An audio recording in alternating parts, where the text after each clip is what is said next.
So each registrant must ensure that they communicate effectively in English in order to meet their standards of proficiency. If you are a citizen of European state, you are exempted from proving your English language proficiency unless you're applying as a speech and language therapist and English is not your first language, okay? Now, if English is your first language or not, that should be declared. You should only indicate English is your first language if it is the main or only language you use on a day-to-day basis. Now, if you have studied English or undertaken education or training at an institution where the medium of instruction is in English, it does not mean that English is your first language. So if English is not your first language, then you must provide proof of your language proficiency.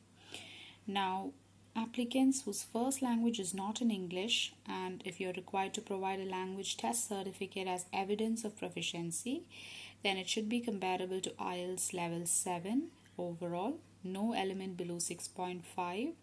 If you are a speech and language therapist, overall 8, no element below 7.5. And now, what else is there? Right, so the other things that usually come up with this section, people asking about UK NARIC certificates. You can provide that certificate as well. You can keep both if you like as well, which is, proving that there is no chances for your application to be rejected on the basis of English language proficiency. All right, that's up to you. Now, so that's the overall elements and individual elements that you need. All right, so that's about section 5 guidance notes. Next is paying your scrutiny fee again. Scrutiny fee is one of non-refundable payment, which is pound 539.65. So that has increased now. And once you've started your process of application, you'll receive an email with a link to World Pay payment service. Okay, follow the link, make your payment. Link will remain active for 72 hours. If you do not access the link and make payment within this time frame, you will need to call us to make a debit or credit card payment, and this will delay the application process as we cannot process your application without the payment. Now, the registration cycle is usually a 2-year or a biennial made up of 2 professional years. So they will advise you of the registration fee when your application has been processed and approved. The table below shows the professional years for each profession. So you can go through that according to your profession. So for physios, it's 1st May to 30th of April. Once the link and the payment, everything is done of your registration fees, that section is completed. Now, section 7 of declaration is you should make sure you fully understand the declaration before you sign it. Okay, they'll also look for a good character if they take account of conduct in the past. So if you have been dishonest, untrustworthy, capable of harming service users, or to act in a manner which undermines public confidence in the profession in question, all that will be considered.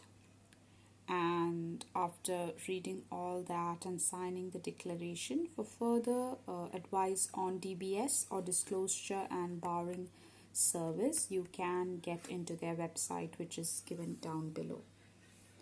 Alright, so that is about it. For health and disability, you can read that, vetting and barring, background checks, everything. Now, when they process your application, it usually is in 60 working days from the date of acknowledgement. So that has changed now because of COVID. And if there are any incomplete sections in your application, that will be checked as well. So, and your application is incomplete, it cannot be assessed, they'll return it and they'll ask you to resubmit it if they find any missing documents. Now, when you complete the application, when your application is found complete, they will usually send the processing, they'll begin processing complete application within 5 days of receiving it. That was how it was before COVID. Now things have again changed. It just takes time. They'll give you information. So to assess whether your relevant training is comparable to the standards of proficiency required to practice the proficiency in UK, they'll assess that. They'll also see if you've got any additional education, training, professional experience set out in your application. So to verify the information provided in the application, they will be contacting universities, employers, professional bodies, and referees named in the application. So it is important that you provide the correct and current contact details to avoid delays in processing your application. Okay. Now, whatever the outcome is, they will let you know about it. They will ask for further information if they need, and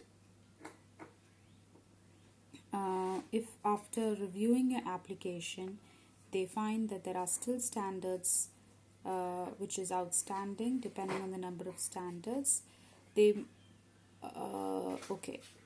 after reviewing your application and any further information submitted, there are still standards outstanding depending on the number of standards, they might invite you to undertake a test of competence. And if that occurs, they will communicate with you to contact and they'll let you know the date and time, everything, to take the test. This will be a pass or a fail, and it will be carried out in the HCPC offices in Kennington, London. Okay. Now, successful applications, they'll be satisfied with your education, training, and experience, because if it meets with the UK standards of proficiency, they'll be happy with that. And you can then complete by paying the registration fees. Unsuccessful applications, after assessment and any other test they may require you to take, you're not able to meet the standards of proficiency, they'll refuse admission to the register. You will be able to appeal against this decision in the future. Now, once you are on the register and your application is successful, that is when you have paid your registration fees, they'll put your name on the register and they'll give you a registration number and send you a registration letter. The public version of our register, it will show your profession, your name, your registration number, the duration of your current registration, your approximate geographical area of your practice or town, but not the full address, your registration status, and any annotations which apply to you. And also, staying on the register, you'll have to pay your registration renewal fee, renew your registration online, and if asked to do so, submit your CPD audit information. And they'll send you information about renewing your registration about 3 months before the end of the registration cycle for information. So if you've got any changes in your contact details, you can ensure that you update them on that as well. That's all about the guidance notes. Okay, now I'll show you how to check the register in the next video.